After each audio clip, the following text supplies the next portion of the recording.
ಇವತ್ತು upper house ಚುನಾವಣೆ ಅರ್ಥಾತ್ ವಿಧಾನ ಪರಿಷತ್ನ 7 ಸ್ಥಾನಗಳ ಮತದಾನಕ್ಕೆ ಕೌಂಟ್ ಡೌನ್ ಶುರುವಾಗಿದೆ. ಅಡ್ಡ ಮತದಾನ ಅರ್ಥಾತ್ ಕ್ರಾಸ್ ವೋಟಿಂಗ್ ಭೀತಿ ಸರ್ವರಿಗೂ ಕಾಡ್ತಾ ಇದೆ. ವಿಧಾನ ಪರಿಷತ್ 7 ಸ್ಥಾನಗಳ ಮತದಾನಕ್ಕೆ ಕೌಂಟ್ ಡೌನ್. ಅಡ್ಡ ಮತದಾನದ ಭೀತಿಯ ಮಧ್ಯೆ ಮತದಾನಕ್ಕೆ ತಯಾರಿಗಳಾಗ್ತಾ ಇದೆ. ಇವತ್ತು ಬೆಳಗ್ಗೆ 9 ಗಂಟೆಯಿಂದ ಸಂಜೆ 5 ಗಂಟೆಯವರೆಗೆ ಮತದಾನದ ಪ್ರಕ್ರಿಯೆ ಶುರುವಾಗುತ್ತೆ. ಸಂಜೆ 5 ಗಂಟೆಯ ನಂತರ ಹೊರಬೀಳಲಿದೆ ಫಲಿತಾಂಶ. 7 ಸ್ಥಾನಗಳ ಅಖಾಡದಲ್ಲಿ ಒಟ್ಟು 8 ಅಭ್ಯರ್ಥಿಗಳ ಸ್ಪರ್ಧೆ. ಕಾಂಗ್ರೆಸ್ಸಿನಿಂದ 5, ಬಿಜೆಪಿಯಿಂದ 2, ಜೆಡಿಎಸ್ನಿಂದ 1. ಸಂಖ್ಯೆ ಇಲ್ಲದಿದ್ದರೂ ಜೆಡಿಎಸ್ ಕಣಕ್ಕಿಳಿದಿದ್ದರಿಂದ ರಣರೋಚಕ ತಿರುವನ್ನು ಪಡೆದುಕೊಂಡಿದೆ. ಶಾಸಕರು ರೆಸಾರ್ಟ್ನಿಂದ ಇವತ್ತು ನೇರ ವಿಧಾನಸಭೆಗೆ ಬರ್ತಾರೆ. ಕಾಂಗ್ರೆಸ್ಸಿಗೂ ಅದೇ ಟೆನ್ಷನ್ನು, ಜೆಡಿಎಸ್ಸಿಗೂ ಅದೇ ಟೆನ್ಷನ್ನು, ಬಿಜೆಪಿಗೂ ಅದೇ ಟೆನ್ಷನ್. ಕಾಂಗ್ರೆಸ್ಸಿನಿಂದ 5 ಅಭ್ಯರ್ಥಿಗಳು, ಜೆಡಿಎಸ್ನಿಂದ 1, ಬಿಜೆಪಿಯಿಂದ 2. ಕಾಂಗ್ರೆಸ್ಸಿನವರು ಬಿಡದಿಯ ರೆಸಾರ್ಟ್ ಅನ್ನು ಆಯ್ಕೆ ಮಾಡಿಕೊಂಡ್ರೆ, ಜೆಡಿಎಸ್ಸಿನ ಕುಮಾರಣ್ಣ ಆಯ್ಕೆ ಮಾಡಿಕೊಂಡಿದ್ದು ದೇವನಹಳ್ಳಿಯ ರೆಸಾರ್ಟ್ಗಳನ್ನ. ಸಂಖ್ಯಾಬಲ ಇಲ್ಲ ನಿಮ್ಮಲ್ಲಿ, ಆದರೂ ಕೂಡ ಅಭ್ಯರ್ಥಿಯನ್ನ ಕಣಕ್ಕಿಳಿಸಿದ್ದೀರಿ ಯಾಕೆ ಅಂತ ಕೇಳಿದಾಗ ಕುಮಾರಣ್ಣ ಹೇಳಿದಿಷ್ಟೇ, ನಮ್ಮ ಶಾಸಕರ ನಡುವಿನ ಒಗ್ಗಟ್ಟುಗಳನ್ನು ಬಿರುಕು ಮೂಡಿಸಬಾರ್ದು ಅನ್ನುವ ಕಾರಣಕ್ಕೋಸ್ಕರ, ನಮ್ಮಲ್ಲಿ ಯಾವುದೇ ಭಿನ್ನ ರಾಗಗಳು ಬರಕೂಡದು ಅನ್ನೋ ಕಾರಣಕ್ಕೋಸ್ಕರ ನಾವೊಂದು ಅಭ್ಯರ್ಥಿಗಳನ್ನು ಕಣಕ್ಕಿಳಿಸಿದ್ದೀವಿ.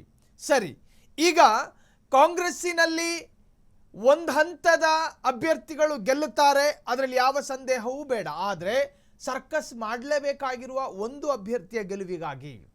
ಹಾಗಾಗಿ ಬಿಜೆಪಿಯಲ್ಲಿ ಅಸಮಾಧಾನಿತರು ಯಾರಿರ್ತಾರೋ, ಉದಾಹರಣೆಗೆ ಉಚ್ಚಾಟಿಸಲ್ಪಟ್ಟವರು ಎಸ್ ಟಿ ಸೋಮಶೇಖರ್ ಇದ್ದಾರೆ, ಹೆಬ್ಬಾರಿದ್ದಾರೆ. ಈಗ ವಿಧಾನಸೌಧದ ಮೊದಲ ಮಹಡಿಯಲ್ಲಿ ಮತದಾನಕ್ಕೆ ಸಕಲ ಸಿದ್ಧತೆಗಳಾಗ್ತಾ ಇದೆ. ಕೊಠಡಿ ಸಂಖ್ಯೆ 106ರಲ್ಲಿ 2 ಕಡೆ ಮತದಾನಕ್ಕೆ ತಯಾರಿಗಳಾಗಿದೆ. ಸಮಿತಿಯ ಕೊಠಡಿ ಹೊರಗೆ ಹಾಗೂ ಒಳಗೆ ಸಿಸಿಟಿವಿ ಕಣ್ಗಾವಲು. ಬೆಳಗ್ಗೆ 9ರಿಂದ ಸಂಜೆ 4 ಗಂಟೆಯ ತನಕ ಮತದಾನಕ್ಕೆ ಅವಕಾಶಗಳಿರ್ತವೆ. ಸಿಸಿಟಿವಿ ನಿಟ್ಕೊಳ್ಳಿ, ಮತ್ತೊಂದು ಮಗದೊಂದು ಕಣ್ಗಾವಲು, ಸರ್ಪಗಾವಲು ಏನೇ ಇದ್ರು ಶಾಸಕರ ಮನಸ್ಸಿಗೆ ಕೈ ಹಾಕೋರು ಯಾರಯ್ಯ? ಸಮಿತಿ ಕೊಠಡಿಯ ಹೊರಗೆ ಹಾಗೂ ಒಳಗೆ ಸಿಸಿಟಿವಿಯ ಕಣ್ಗಾವಲನ್ನು ಇಡಲಾಗಿದೆ. ಬಿಡದಿಯ ರೆಸಾರ್ಟ್ನಲ್ಲಿ ಶಾಸಕರ ಸಭೆ ಮಾಡಲಾಯಿತು. CLP ಸಭೆ ಅಂತ ಕರೆದ್ರು ಅದನ್ನು, ಶಾಸಕಾಂಗ ಸಭೆ. ಅಲ್ಲೊಂದು ಸಣ್ಣ ಒಂದು ಟೆಸ್ಟಿಂಗು ಕೂಡ ನಡೀತು. ಹಿಂಗೆ ಮತದಾನ. ಕಾರಣ ಏನು ಅಂತ ಕೇಳಿದ್ರೆ, ಆ ಪೈಕಿ ಅನೇಕರು ಹೊಸ ಶಾಸಕರು, ಅವರಿಗೆ ವಿಧಾನ ಪರಿಷತ್ ಚುನಾವಣೆಯಲ್ಲಿ ಹೆಂಗೆ ಓಟ್ ಹಾಕೋದು ಅನ್ನುವುದ್ರ ಬಗ್ಗೆ ಒಂದು ಸಣ್ಣ ಮಾಹಿತಿ, ಪ್ರಾಥಮಿಕ ಮಾಹಿತಿಯನ್ನು ಕೊಡಲಾಯಿತು. ಇನ್ನು ಶಾಸಕರು ಕೂಡ ರೆಸಾರ್ಟ್ ರಾಜಕಾರಣದಲ್ಲಿ ಏನು ಹೊರತಲ್ಲ, ಅವರು ಕೂಡ ದೇವನಹಳ್ಳಿಯಲ್ಲಿ ಒಂದು ರೆಸಾರ್ಟ್ನಲ್ಲಿ ತನ್ನ 18 ಶಾಸಕರನ್ನು ಕರೆದು ಕೂರಿಸ್ಕೊಂಡು ಸುದೀರ್ಘ ಮಾತನಾಡಿ ಅವರಲ್ಲೂ ಕೂಡ ಒಂದಷ್ಟು ಮಾತುಕತೆಗಳು ನಡೆಯಿತು. ಕಾರಣ ಏನು ಅಂತ ಕೇಳಿದ್ರೆ, ಕಾಂಗ್ರೆಸ್ಸಿನಲ್ಲಿ ಮಿನಿಸ್ಟರ್ ಸ್ಥಾನ ಸಿಗದೆ ಬೇಜಾರಲ್ಲಿ ಕೂತ್ಕೊಂಡಿರ್ತಾರೆ ನೋಡಿ ಕಾಂಗ್ರೆಸ್ಸಿನ MLAಗಳು, ಅವರಿಗೆ JDS ಕಡೆಯಿಂದ ಕರೆ ಹೋಗಿದೆ ಅನ್ನೋ ಮಾಹಿತಿ ಇತ್ತು. ಸೊ ಬಿಡದಿಯ ರೆಸಾರ್ಟ್ನಲ್ಲೂ ಕೂಡ ಸ್ವತಃ DK ಶಿವಕುಮಾರ್ ಆ ಬಗ್ಗೆ ಪ್ರಸ್ತಾಪನೂ ಕೂಡ ಮಾಡಿದ್ರು. ನಿಮಗೆ ಯಾರಾದರೂ ದುರ್ಗಳಿಗೆಯಲ್ಲಿ ದುರ್ಮುಹೂರ್ತದಲ್ಲಿ ಕರೆ ಬರಬಹುದು, ಸ್ವೀಕಾರ ಮಾಡ್ಕೊಂಡು ನೈಸಾಗಿ ಮಾತನಾಡ್ಕೊಳ್ಳೋದಲ್ಲ. ನಮ್ಮ ಪಕ್ಷದ ನಿಷ್ಠೆಯನ್ನು ಮರಿಬೇಡಿ, ಶಿಸ್ತನ್ನು ಉಲ್ಲಂಘನೆ ಮಾಡಬೇಡಿ. ಕ್ರಾಸ್ ವೋಟಿಂಗ್ ಅದು ನಿಮ್ಮ ಹಕ್ಕು, ಅದು ನಿಮ್ಮ ಆಯ್ಕೆ, ಆದರೂ ಕೂಡ ಪಕ್ಷದ್ರೋಹದ ಕೆಲಸ ಮಾಡಕೂಡ್ದು ಅಂಥೇಳಿ ಒಂದಷ್ಟು ಸುದೀರ್ಘ ಕ್ಲಾಸ್ ತಗೊಂಡ್ರು. ಇನ್ನು ವಿಧಾನ ಪರಿಷತ್ ಮತದಾನಕ್ಕೆ ಕಾಂಗ್ರೆಸ್ ಕೂಡ ತಂತ್ರಗಾರಿಕೆಯನ್ನು ಮಾಡ್ತಾ ಇದೆ.